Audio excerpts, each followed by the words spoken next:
And she was one of the authors of, I'm just going to say, the most viral article this week in sports. That was Russell Wilson's first year with the Broncos.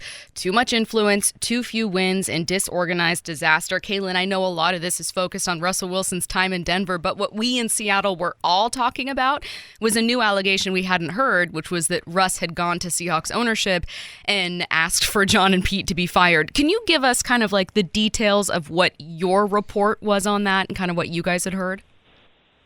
Yeah, so basically exactly how we have it in the story, which is kind of what you just characterized, is our reporting. So, we league sources told us that in February of last year, so about a year ago, a little earlier than a year ago, since it's almost March now, in February of last year, he went to Seahawks ownership and requested that Steve and John be fired, requested that change.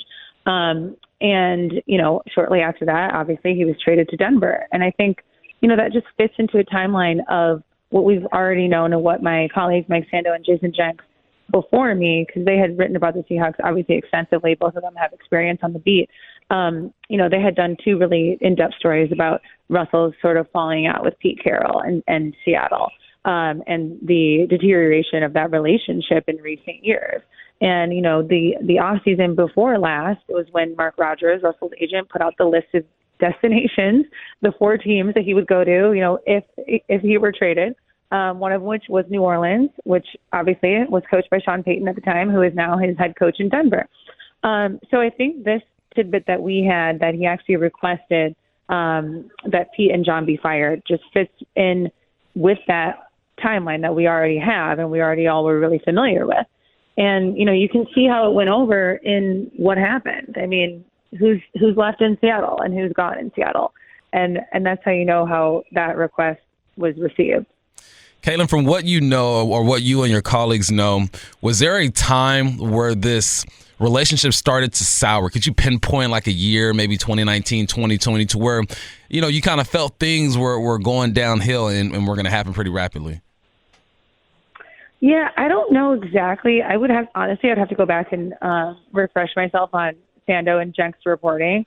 I actually came into this story to do the Denver part of it mostly. So I came in to help with the Broncos aspect of where Russ ended, this year and the dysfunction that happened there this season. So I don't know exactly when that moment would be, but, I would say in the last 2 years for sure, before the 2021 season, before Russell's last season in Seattle, I think you could point to as a moment where things really started to sour. And probably, honestly, the moment that I just mentioned where his agent put that out there and said, hey, he's not looking for a trade, but if he were to be traded, here's where he could go. I mean, I think that was such a weird moment in the Russell-Seattle timeline that if I had to pick any personally, to me, that seems like that would be it, because that was just such a strange thing to put out, into the world. Yeah, completely agree. That in Seattle, Kalyn, just to kind of back you up, felt like a fork in the road. And I know Bump can confirm too, where it's like once we saw that report, or once just all of that started happening, it was like there was already this kind of negative shift towards Russell Wilson's previously kind of like dorky but pristine image. Right. And then it started becoming people being like, what are you doing? Like, you're doing this like play on words, saying you aren't requesting out, but here's where you'd go. Like, people just weren't buying it anymore. Yeah, it was a weird, like, passive aggressive, like, word salad. Yes. Where you're like, okay, I think I know the meaning of this, but I don't actually understand what any of these words together like mean in a sentence.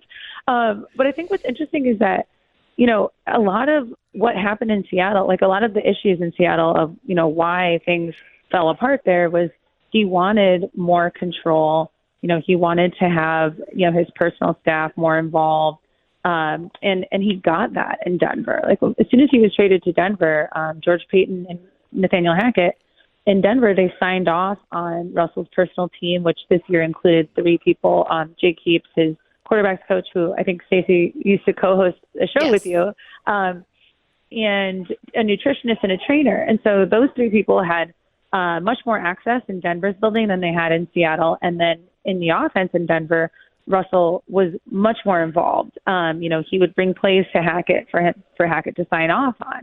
he actually brought a bunch of Seattle stuff to Denver. He brought Seattle's no huddle package. A coach told us pretty much the entire no huddle package Russell brought from Seattle and wanted incorporated in Denver. And that included some code words they used to use.